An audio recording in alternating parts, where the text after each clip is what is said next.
हमें कमिश्नर साहब ने बुलाया है। मैंने बुलवाया है। मैं हूं इंस्पेक्टर विक्रम सिंह। ओह, आपके एक मुलाजिम नटवर का खून हुआ।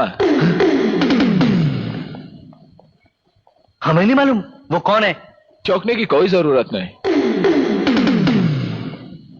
चलिए मैं आपसे पूछता हूं, कल दोपहर आप कहां थे? हमारे पास सबूत है, कलेक्टर साहब के पास थे। क्या हो तो पता करवा लो। तो खून आपने किया नहीं, करवाया है। हवेली पे आ जाना। हे, क्या है हवेली पे? हवेली पे आ जाना। क्या करना है हवेली पे? हवेली पे आ जाना। हे, क्या करना है हवेली पे? हवेली पे आ जा।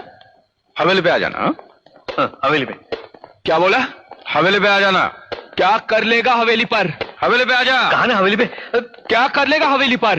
तू मुझे घूस खिलाएगा हवेली पे? अरे तेरे बड़े बड़े अफसर आते हैं हवेली पे, तू भी आ जाना। अरे मैं थूकता हूं ऐसे अफसरों पर, थूकता हूं।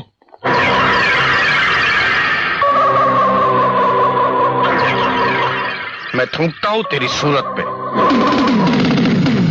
थूक कर दिखाऊं? हवेली पे आ जाना।